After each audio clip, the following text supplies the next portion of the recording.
اس کا کوئی شریک نہیں، اور اسی کا مجھے حکم کیا گیا، اور میں سب سے پہلا فرما بردار ہوں۔ اس آیت کا پچھلی آیت کے ساتھ تعلق ہے اور پچھلی آیت کا تتمہ ہے۔ پچھلی آیت میں یہ بات فرمائی، آپ ان سے فرما دیجئے میری نماز، میری قربانی، میری زندگی، میری موت سب اللہ رب العالمین کے لیے ہے۔ تو آگے فرمایا کہ اس کا کوئی شریک نہیں ہے، اسی چیز کا مجھے حکم کیا گیا۔ مطلب یہ ہے کہ میری نماز صرف اللہ کی ذات کے لیے ہے، دنیاوی اغراض میں سے کوئی غرض بھی اس نماز میں نہیں ہے سوائے اس کے کہ اللہ خوش ہو جائے، اور قربانی میں بھی میرا مقصد صرف اللہ کو خوش کرنا ہے، دنیاوی اغراض میں سے کوئی غرض بھی اس میں شریک نہیں۔ اسی طرح میری زندگی کے تمام معاملات یہ اللہ کو خوش کرنے کے لیے ہے، کسی اور کو خوش کرنا اس میں بالکل شریک نہیں ہے، یہاں تک کہ میری موت بھی صرف اللہ کے لیے ہے، کسی اور غرض کے لیے نہیں۔ یہ زندگی کا اصل مقصد ہے۔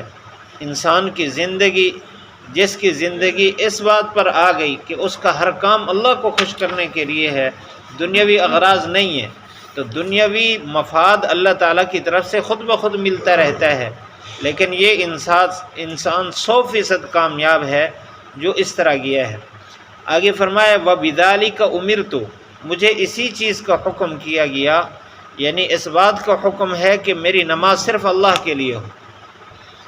بعض نے اسی سے نماز کی فرضیت اور قربانی کا وجوب ثابت کیا ہے۔ نماز کی فرضیت تو قرآن مجید میں بہت سارے آیات ہیں جس میں نماز کا حکم ہے، اور احادیث میں نماز ترک کرنے والے کے بارے میں بہت سخت وعید ہے۔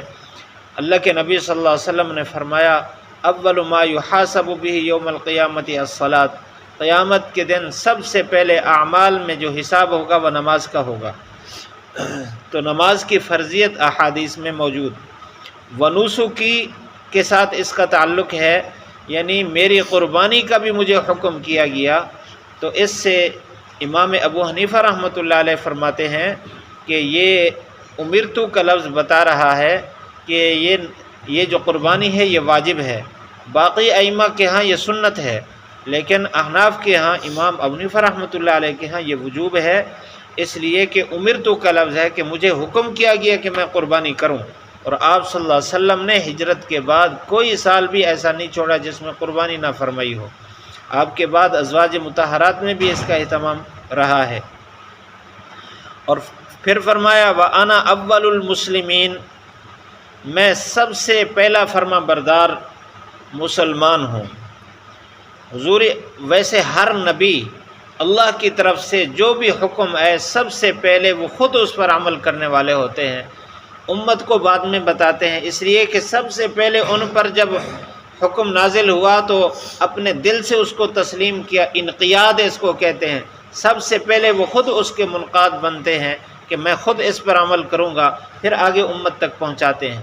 اس حیثیت سے تو ہر نبی گویا اول المسلمین میں داخل ہے۔ یہ حضور صلی اللہ علیہ وسلم کی خصوصیت بھی ہے۔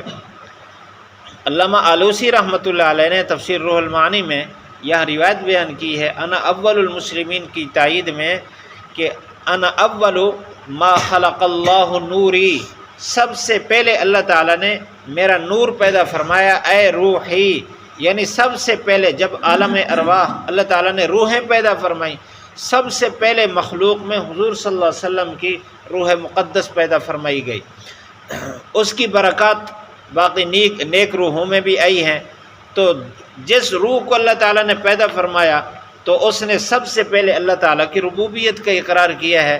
تو اس طرح حضور صلی اللہ علیہ وسلم سب سے پہلے اقرار کرنے والے، اور ایک اقرار اللہ تعالیٰ نے تمام روحوں کو جمع کر کے بھی لیا ہے۔ اس وقت مفسرین فرماتے ہیں کہ اس وقت جب اللہ تعالیٰ نے تمام روحوں کو جمع کر کے یہ بات فرمائی الست بربکم، کیا میں تمہارا رب نہیں، تو تمام روحوں پر ایک سناٹا تھا، سب سے پہلے حضور صلی اللہ علیہ وسلم کی روح مقدس نے فرمایا بلا کیوں نہیں۔ پھر آپ کے جواب کے بعد تمام روحوں نے یہی جواب دیا۔ تو اس حیثیت سے بھی آپ انا اول المسلمین ہیں کہ سب سے پہلے میں اللہ تعالیٰ کی ربوبیت کا اقرار کرنے والا ہوں۔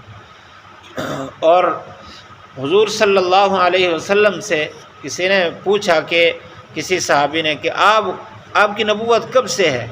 تو اس وقت بھی آپ نے یہ بات فرمائی کہ آدم علیہ السلام ابھی پانی اور مٹی کے درمیان تھے، یعنی ان کا جسم ابھی وجود میں آ رہا تھا، اللہ تعالیٰ نے میری نبوت کا پہلے فیصلہ فرما دیا۔ تو انا اول المسلمین، مفسرین اس میں ایک نقطہ بھی بیان فرماتے ہیں کہ انا اول المسلمین میں اشارہ ہے کہ اللہ تعالیٰ نے انسان کی اصلاح کا جو پروگرام دیا ہے یہ انفرادیت سے اجتماعیت کی طرف آتا ہے۔ حضور اکرم صلی اللہ علیہ وسلم سب سے پہلے حکم کے مخاطب اپنے آپ کو سمجھتے تھے اور اپنی زندگی میں اس کے لاگو کرنے کا عہد فرماتے تھے، پھر اس کے بعد صحابہ اکرام سے یہ بات فرماتے، تو اس ترتیب سے وہ معاشرہ سارا کا سارا ایک خیر کا معاشرہ بن گیا۔ اور اللہ تعالیٰ نے جو احکام لازم کیے اس میں بھی یہ خصوصیت ہے کہ اس میں بندے کی سب سے پہلے اپنی ذاتی اصلاح ہوتی ہے، پھر اصلاح کا تعلق پورے اجتماع کے ساتھ اور معاشرے کے ساتھ ہوتا ہے۔ مثلا نماز ہے، نماز جب انسان پڑھتا ہے تو سب سے پہلے اس کی اپنی اصلاح ہوتی ہے، اللہ کے سامنے کھڑا ہوتا ہے، اس کا تکبر غرور مٹی میں مل جاتا ہے، اپنا عبدیت کا اقرار کرتا ہے، بندگی میں آتا ہے۔ تو جب بندگی میں آتا ہے تو انسان کے اندر جو حیوانیت ہے، جو درندگی ہے، وہ ختم ہو جاتی ہے۔ یہ انسان کا ذاتی اصلاح کا ایک طریقہ۔ تو جب پھر اللہ تعالیٰ نے جماعت کو لازم کیا ہے، نماز جماعت کے ساتھ پڑھنی ہے، تو اس جماعت میں جب کافی سارے افراد، سارے مسلمان جمع ہو کر نماز پڑھتے ہیں تو ہر ایک کی ذاتی اصلاح ہوتی ہے۔ تو اس کے بعد آپس میں اسی نماز کی برکت سے آپس میں تعلق بنتا ہے، ایک دوسرے کی خیر خواہی اور ایک دوسرے کے احوال معلوم ہوتے ہیں اور ایک دوسرے کے دکھ درد کا علم ہوتا ہے، ایک دوسرے کی خدمت کا جذبہ پیدا ہوتا ہے اسی نماز سے۔ تو یہ انفرادیت سے اجتماعیت کی طرف اصلاح ہو گئی۔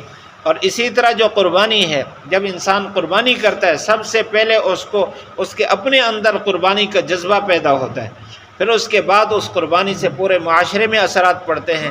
بہت سارے لوگ قربانی کرتے ہیں، اس میں جو غریب لوگ ہوتے ہیں، نادار ہوتے ہیں، ان کا اس قربانی کے ساتھ تعاون کیا جاتا ہے، تو یوں آپس میں ایک محبت کی فضا پیدا ہوتی ہے۔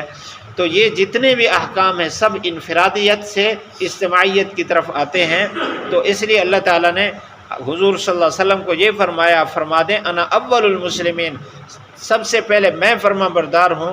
اس میں سبق ہے ہر انسان، ہر ایمان والے کو کہ یہ جو معاشرے کی اصلاح ہے اس کی ابتدا اپنی ذات سے ہوگی۔ جب ہر انسان اپنی ذات کی اصلاح کرے گا تو پورا معاشرہ خوبصورت بن جائے گا۔ اگر یہی سوچتے رہے جو آج کل ایک عمومی سوچ ہے کہ معاشرہ بڑا خراب ہے، لوگ بڑے خراب ہیں، حالات بڑے خراب ہیں، خود اپنی ذات سے اس کی اصلاح شروع نہیں کرتے، بس اسی تبصرے پر اکتفا کرتے ہیں، اس لیے اس سے معاشرے کی اصلاح نہیں ہوگی۔ اصلاح تب ہوگی جب ہر بندہ، میں اور آپ، ہر ایک اپنی اصلاح کرے گا تو پورا معاشرہ درست ہو جائے گا۔ اللہ تعالی ہم سب کو اپنی اصلاح اور معاشرے کی اصلاح کی فکر اور توفیق نصیب فرمائے۔ پڑھ لیجئے، لا شریک لہ لا شریک لہ وبذالک وبذالک امرت امرت وانا وانا اول المسلمین۔ اول المسلمین۔ لا شریک لہ، اس کا کوئی شریک نہیں، وبذالک امرت، اسی کا مجھے حکم کیا گیا، وانا اول المسلمین، میں سب سے پہلا فرما بردار ہوں۔